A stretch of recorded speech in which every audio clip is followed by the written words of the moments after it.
चलिए।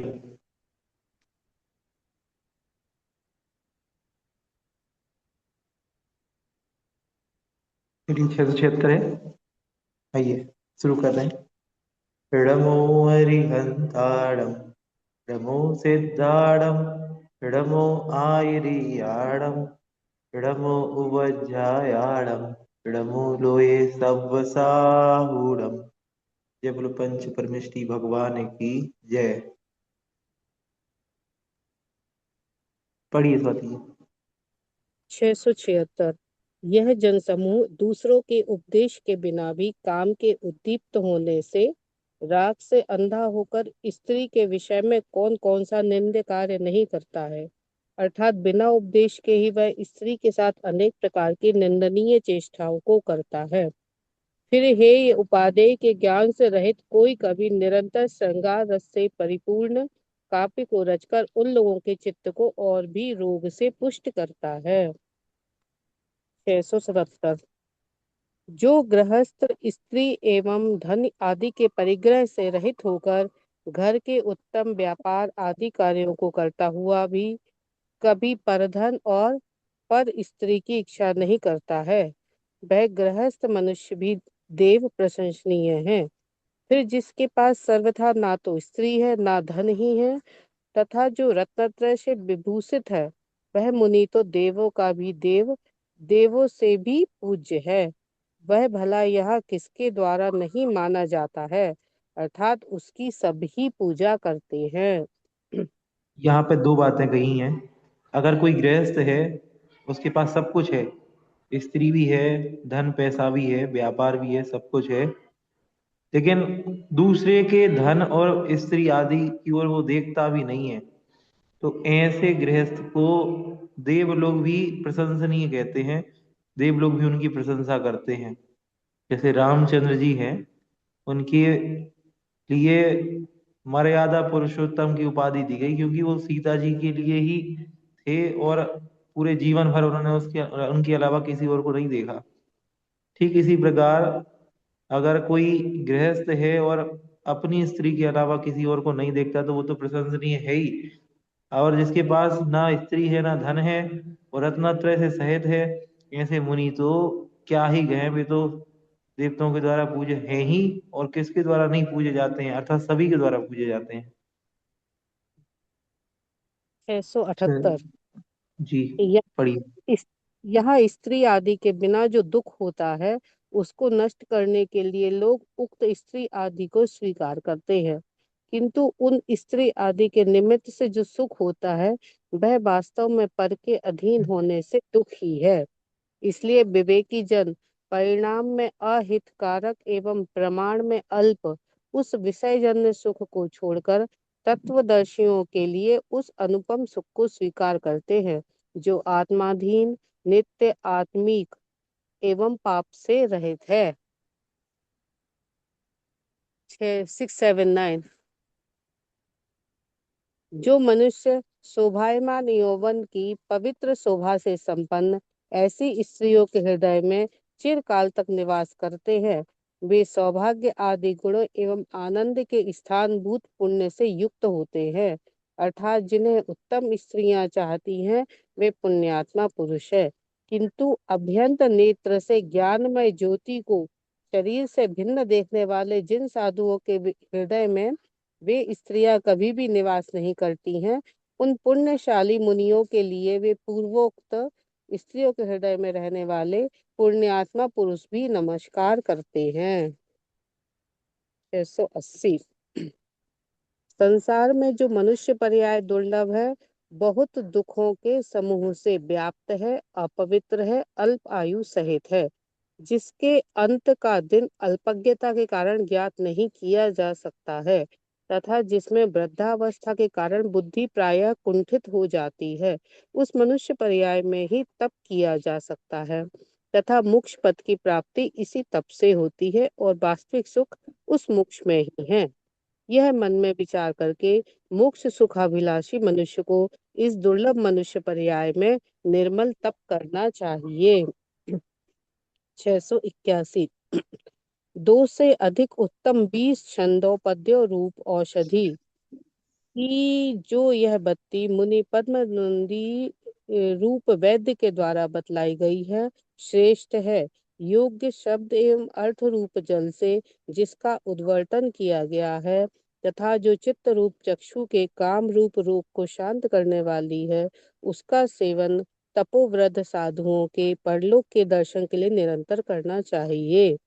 यहाँ श्री पद्मनंदी मुनि ने जो यह 22 श्लोक में ब्रह्मचर्य प्रकरण रचा है, उसके लिए उन्होंने औषधि बत्ती अर्थात रुई में औषधि का प्रयोग कर आंखों में लगाने के लिए बताई गई बत्ती अथवा अंजन लगाने की सलाका की उपमा दी है। अभिप्राय उसका यह है कि जिस प्रकार उत्तम वैद्य के द्वारा बतलाए गए श्रेष्ठ अंजन को शलाका के द्वारा आंखों में लगाने पर मनुष्य की आंखों का रोग दूर हो जाता है, और तब शब्दों और अर्थों का आश्रय लेकर रचे गए इस ब्रह्मचर्य प्रकरण का मनन करते हैं, उनके चित्त का कामरोग समर्थ हो जाते हैं। तात्पर्य यह है कि ऐसा करने से दुर्गति का दुख नष्ट होकर उन्हें या तो मोक्ष की प्राप्ति हो जाती है, या फिर दूसरे भाव में देवादि की उत्तम पर्याय प्राप्त होती है। इस प्रकार यह अधिकार समाप्त हुआ। चलिए, इस तरीके से हम लोगों ने 22 छंदों के द्वारा आचार्य ब्रह्मदेव महाराज ने बहुत अच्छे सुंदर तरीके से इस ब्रह्मचर्य की महिमा का वर्णन किया है। अब आगे 13वें नंबर के चैप्टर में हम लोग जा रहे हैं। इसमें ऋषभ देव की महिमा, जो आदिनाथ भगवान है, उनकी पूरे जीवन चरित्र को इसमें दर्शाया गया है। ये वाला भी चैप्टर अपने आप में बहुत सुंदर है, बहुत अच्छा है, पढ़ने योग्य है। आइए पढ़ते हैं। कल आदिनाथ भगवान का मोक्ष कल्याणक भी है, और आज हम लोग उन्हीं के बारे में पढ़ रहे हैं। आइए। भैया जी जय 600 जिन। भैया जी इस चैप्टर में से, ब्रह्मचर्य में से प्रश्न कौन से बनेंगे? जैसे ब्रह्मचर्य कितने से क्या आशय है और इसके प्रकार बताइए। तो उसमें अपन ने व्यवहार ने और निश्चय ने से देखा था। तो व्यवहार ने से अनुव्रत और महाव्रत हुए। हाँ जी। और भैया जी, और और प्रश्न आपके पास जो फोल्डर मैंने दे दिया है, पीडीएफ, अच्छा उसमें है सारे प्रश्न, एक बार देख लीजिए। और बाकी अपन जब दोबारा आएंगे इस चैप्टर में रिवीजन के समय, तो प्रश्न अपन खुद खुद के निकालेंगे सारे। ठीक है। भैया जी फोल्डर चलिए, कितने, 100 कितने क्वेश्चन निकालेंगे, का बहुत भेजा सारे है? प्रश्न निकालेंगे। अभी इसका स्वाध्याय पूरा होने। अगर किसी के पास फोल्डर हो तो प्लीज भेज दें। मैंने पूरे पदोन्नति विंशतिका का भेजा है, वो उसमें डला है, ग्रुप आ चुका है, देख लीजिएगा। आगे पढ़ रहे हैं। 682। 682। हे ऋषभ जिनेन्द्र, राजा के पुत्र, आप तीन लोक रूप ग्रह को प्रकाशित करने के लिए अद्वितीय दीपक के समान हैं। धर्म तीर्थ के प्रवर्तक है, समस्त प्राणियों के विषय में वात्सल्य भाव को धारण करते हैं, तथा निर्मल गुणों रूप रत्नों के स्थान है, आप जयवंत होवे। 683। नमस्कार करते हुए समस्त देवों एवं असुरों के मणिमय मुक्तों की किरणों से जिनका पादपीठ पैर रखने का स्थान विचित्र वर्ण का हो रहा है, ऐसे हे ऋषभ जिनेन्द्र, पुण्यात्मा जीव आपका दर्शन करते हैं, स्तुति करते हैं, जप करते हैं और ध्यान भी करते हैं। 684। हे जिन चर्ममय नेत्र से भी आपका दर्शन होने पर जो महान हर्ष उत्पन्न होता है, वह तीनों लोकों में नहीं समाता है। फिर ज्ञान रूप नेत्र से आपका दर्शन होने पर कितना आनंद प्राप्त होगा, यह हम नहीं जानते हैं। 685। हे जिनेन्द्र, जो जीव समस्त वस्तुओं के विस्तार को विषय करने वाले आपके अनंत ज्ञान की स्तुति करता है, वह अपने से उस कूपमंडू कुएं में रहने वाले मेंढक के समान प्रकट करता है, जो कुएं में रहता हुआ भी समुद्र के वृत्तांत को बतलाता है। जिस प्रकार कुएं में रहने वाला क्षुद्र मेंढक कभी समुद्र के विस्तार आदि को नहीं बतला सकता है, उसी प्रकार अल्पज्ञ मनुष्य आपके उस अनंत ज्ञान की स्तुति नहीं कर सकता है, जिससे कि समस्त द्रव्य एवं उनके अनंत गुण एवं पर्याय युगपत प्रतिभाषित हो रही हैं। देखो, यहाँ 686। पे कह रहे हैं, भगवान आपका जो स्तवन है जो मैं कर रहा हूँ, यद्यपि मैं करने में समर्थ नहीं हूँ। कोई भी नहीं कर सकता आपका स्तवन, तो क्योंकि आपके गुण इतने ज्यादा हैं कि हमारी जीवा में क्या ताकत कि वो आपके पूरे गुणों को कह सके। इसके अलावा वो कह रहे हैं कि हम तो कूप मांडूक जैसे हैं, जैसे कुएं का मेंढक है, उसने कितनी दुनिया देखी है, उसने केवल कुआं देखा है। उससे कहें समुद्र के बारे में बोलो तो क्या बोल पाएगा? नहीं बोल पाएगा। ऐसे ही हम लोग हैं, हमने कितनी दुनिया देखी है, हमने अपना शहर देखा है, अपना देश देखा है, और बस ये पृथ्वी देखी है, इतना ही देखा है। हम स्वर्ग के बारे में, मोक्ष के बारे में कुछ नहीं जानते। तो आपके गुणों के बारे में जो तो असंख्यात है, यदि कोई अनंत गुण है, असंख्यात नहीं अनंत गुण है, उनके बारे में क्या ही कह सकते हैं। आपके केवल ज्ञान में तो समस्त द्रव्य, उनकी अनंत गुण, अनंत पर्याय समाई हुई हैं, एक साथ दिखाई देती हैं। 686। हे जिनेन्द्र, आपके नाम के कीर्तन से, केवल नाम के स्मरण मात्र से भी हम जैसे मनुष्यों के सामने मनचाही लक्ष्मी आज्ञा मांगती हुई उपस्थित होती है। 687। हे भगवान, आपके सर्वार्थ सिद्धि में स्थित रहने पर जो उस समय उसकी शोभा थी, वह आपके यहाँ अवतार लेने पर नष्ट हो गई। इससे मुझे ऐसी आशंका होती है कि इसलिए उस समय सर्वार्थ सिद्धि भी ऐसी देखी गई मानो उसका अनिष्ट ही हो गया है। और जिस समय भगवान ऋषभ जिनेन्द्र का जीव सर्वार्थ सिद्धि में विद्यमान था, उस समय भावी तीर्थंकर के वहां रहने से उसकी शोभा निराली ही थी। किंतु फिर जब वह वहां से च्युत होकर माता मरुदेवी के गर्भ में अवतीर्ण हुआ, तब सर्वार्थ सिद्धि की वह शोभा नष्ट हो गई थी। इस पर यहाँ यह उत्प्रेक्षा की गई है कि भगवान ऋषभ जिनेन्द्र के च्युत होने पर सर्वार्थ सिद्धि मानो विधवा ही हो गई थी, इसलिए वह उस समय सौभाग्यश्री से रहित देखी गई। 688। हे जिनेश्वर, आपके अवतार लेने से नाभि राजा के घर पर आकाश से जो चिरकाल 15 मास तक धन की धारा का पतन हुआ, रत्नों की वर्षा हुई, उससे यह पृथ्वी बसुमती अर्थात धन वाली इस सार्थक नाम से युक्त हुई। 689। हे भैया देखो जी, यहाँ भगवान, पे ये नाम याद धन रखना। की धारा का पतन कैसे हुआ?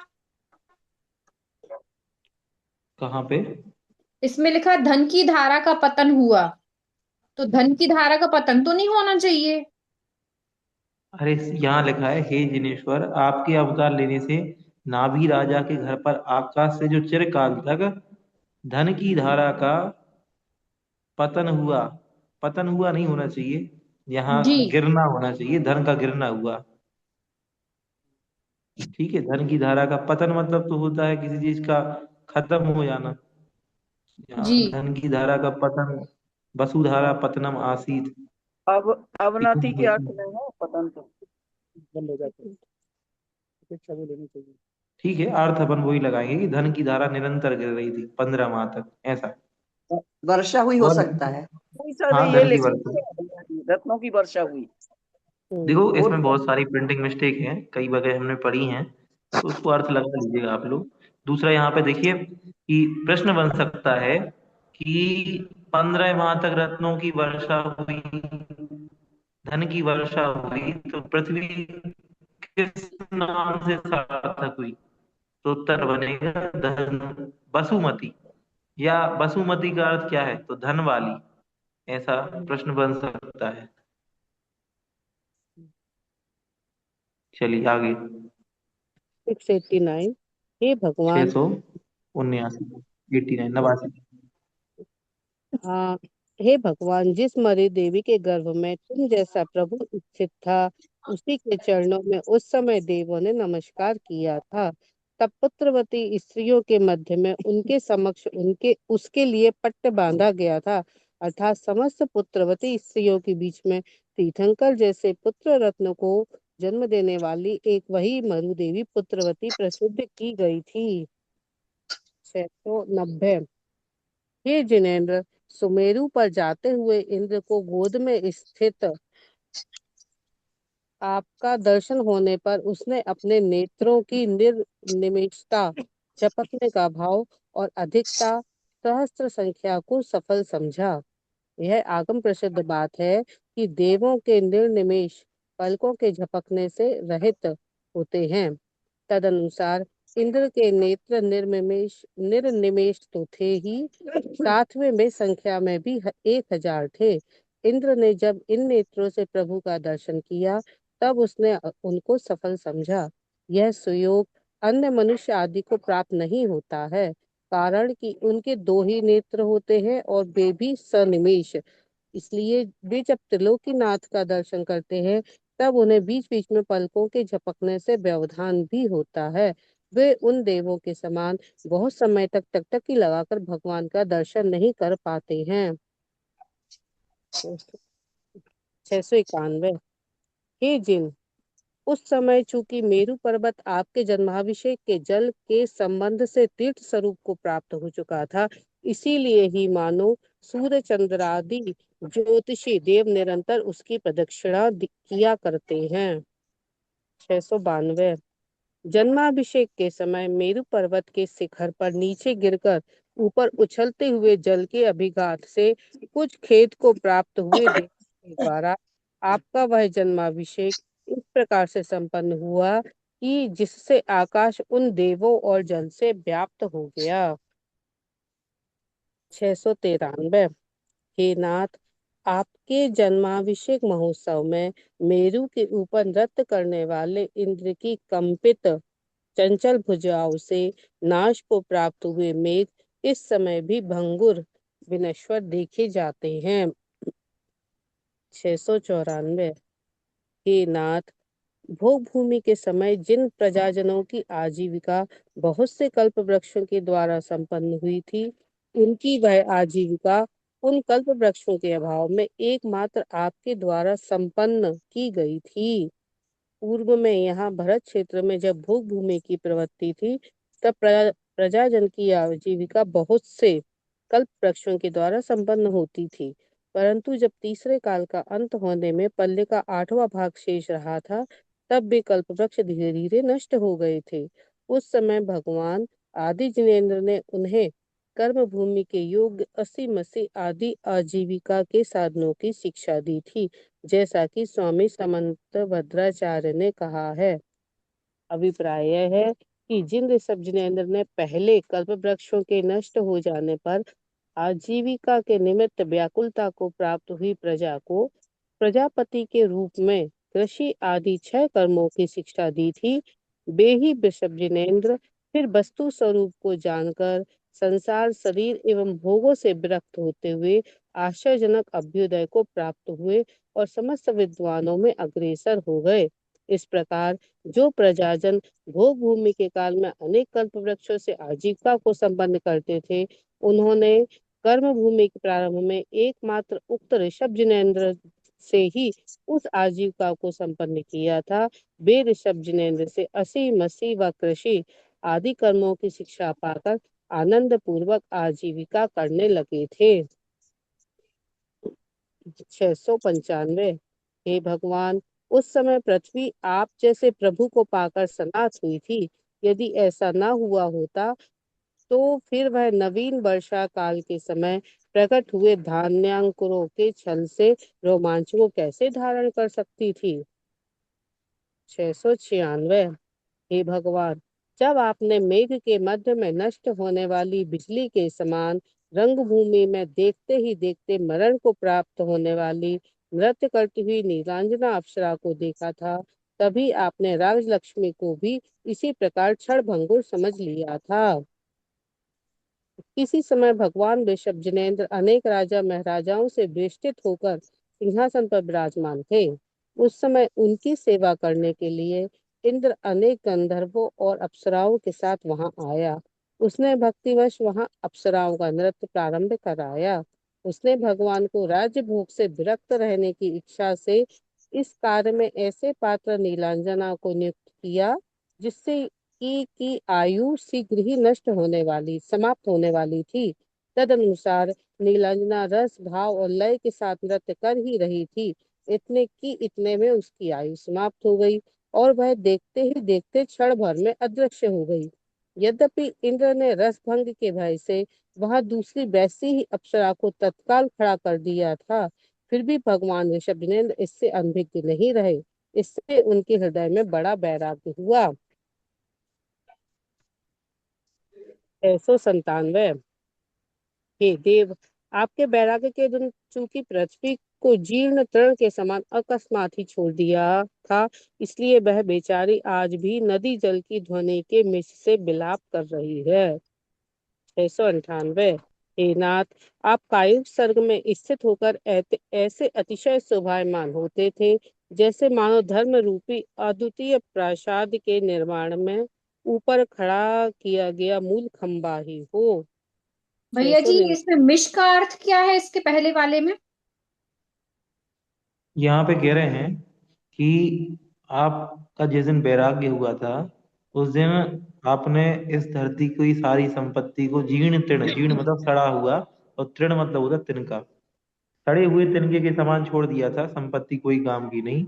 इसीलिए यह बेचारी जो पृथ्वी है, वो आज भी नदी जल की ध्वनि के मिस से, पृथ्वी और नदी का जल ये दोनों जब मिस मतलब मिलते हैं, जब ये दोनों टकराते हैं, नदी का जल जब पृथ्वी से टकराता है तो आवाज आती है, झरने की, नदी की, बहने की, पानी की। तो वो पानी की आवाज को वो कह रहे हैं कि वो पानी की आवाज ऐसी लगती है मानो विलाप ही कर रही है, ये पृथ्वी रो रही है। और नदी से पानी भी निकलता है तो ऐसा लगता है कि मानो पृथ्वी रो ही रही है, अपनी आंखों से पानी निकाल रही है। तो ये समझिए कि पृथ्वी से पानी निकलना, नदी का बहना और आवाज आना, ये सब किसी रोने के लिए उन्होंने एक उपमा दी है ऐसी। भैया जी ऐसा ठीक लग है। रहा है जैसे अंग्रेजी शब्द इसमें आ गया, वो मिस माने बहाने से, वो उस रूप में, ध्वनि के रूप में विलाप कर रही है। नदी जल की ध्वनि के मिस से विलाप करिए। मिस मतलब क्या बताया आपने? हाँ ना। माध्यम माध्यम। हाँ, उस रूप में माने अपना विलाप व्यक्त निमित्त कर रही है, माध्यम। दुख व्यक्त कर। हाँ, तो मिस मतलब माध्यम भी कह सकते हैं। मिस मतलब वैसे तो मुझे मिश्रण लग रहा है कि वह बेचारी आज ही नदी जल की ध्वनि के मिश्रण से, मान लो आज भी विलाप भी कर रही है। मिश्रण मतलब मिल करके, यही समझ लो कि अर्थ ये लग रहा है वहां पे कि नदी का जल बह रहा है और वह जो आवाज कर रहा है वो मानो विलाप की आवाज है, रोने की आवाज है पृथ्वी के, ऐसा। 699। हे जिन, आपके सिर पर जो भ्रमर समूह के समान काल केशों का भार है, वह ऐसा शोभित होता है मानो हृदय में स्थित ध्यान रूप अग्नि से सहसा जलने वाले शरीर का धुआं ही हो। 700। हे भगवान, निर्मल ध्यान रूप संपदा से चार घातिया कर्म रूप कलंक के नष्ट हो जाने पर प्रकट हुए आपके ज्ञान केवल ज्ञान रूप दर्पण में ही लोक और अलोक प्रतिबिंबित होने लगे थे। 701। हे भगवान, उस समय ज्ञानावरणादि चार घातिया कर्मों को समूल नष्ट हुए देखकर शेष वेदनीय आयु नाम और गोत्र चार अघातिया कर्म भय से ही मानो मरे हुए के समान अनुभाग से क्षीण हो गए थे। 702। हे देव, विविध प्रकार की मणियों से निर्मित समो शरण में स्थित आप जीते गए सब योगियों के ऊपर बैठे हुए के समान सुशोभित होते हैं। भगवान जिनेन्द्र समूह शरण सभा में गंधकुटी के भीतर स्वभाव से ही सर्वोपरि विराजमान रहते हैं। उसके ऊपर यहाँ यह उत्प्रेक्षा की गई है कि उन्होंने चूंकि अपनी आभ्यंतर व बाह्य लक्ष्मी के द्वारा सब ही योगी जनों को जीत लिया था, इसीलिए वे मानो उन सब योगियों के ऊपर स्थित थे। 703। हे जिनेश, वह समोशरण की शोभा यद्यपि अलौकिक थी, फिर भी वह आपके पादों चरणों को प्राप्त करके ऐसी महिमा को प्राप्त हुई जैसे कि पुष्पों से व्याप्त कमलनी सूर्य के पादों किरणों को प्राप्त करके महिमा को प्राप्त होती है। 704। हे जिनेन्द्र, सिंहासन रूप उदयाचल पर स्थित आप चूंकि चंद्रमा के समान कुवलय पृथ्वी मंडल चंद्र पक्ष में कुमुद को आनंदित करते हैं, अतएव उस चंद्रमा के समान सुशोभित होते हैं, तो भी आप में उस चंद्रमा की अपेक्षा विशेषता है। कारण कि जिस प्रकार आप अज्ञान आदि दोषों से रहित होने के कारण निर्दोष है, उस प्रकार चंद्रमा निर्दोष नहीं है, वह सदोष है, क्योंकि वह दोषा रात्रि से संबंध रखता है। आप कर्ममल से रहित होने के कारण अकलंक हैं, किंतु चंद्रमा कलंक काला चिन्ह से ही सहित है। तथा आप जड़ता अज्ञानता से रहित होने के कारण अजड़ हैं, किंतु चंद्रमा अजड़ नहीं है, जड़ है, हिम से ग्रस्त है। 705। हे नाथ, जिनके विवेक प्रकट हुआ हो और तथा जिनका शिर रूप शिखर आपको नमस्कार करने में नम्रीभूत होता है, ऐसे दूसरे भव्य जीव तो दूर ही रहे, किंतु आपके समीप में स्थित वृक्ष भी अशोक हो जाता है। यहाँ ग्रंथकर्ता भगवान ऋषभजेंद्र की स्तुति करते हुए उनके समीप में स्थित 8 प्रातिहार्यों में से प्रथम अशोक वृक्ष का उल्लेख करते हैं।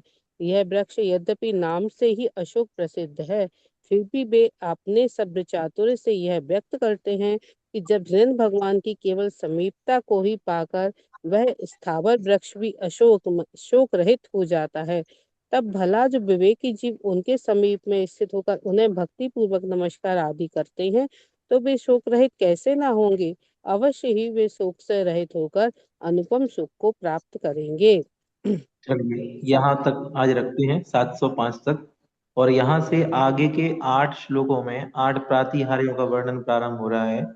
पहले अशोक वृक्ष के बारे में यहाँ पे बातें कही कि भगवान, ऐसा लगता है कि अशोक वृक्ष जो आपके पीछे है वो आपकी समीपता को पा करके मान लो शोक रहित हो गया। यद्यपि वो स्थावर जीव है तो भी वह किसी प्रकार के शोक को प्राप्त नहीं रहा, वो अशोक हो गया, इसीलिए उसका नाम अशोक रखा गया। और जो भी भव्य जीव विवेकी जन आपके पास आते हैं, भक्ति पूर्वक आपको नमस्कार करते हैं, वे भी शोक रहित हो जाते हैं। इस तरीके से यहाँ आदिनाथ भगवान के जन्म से लेकर के अपन ने केवल ज्ञान तक की उनकी पूरी की पूरी जीवनी देख ली।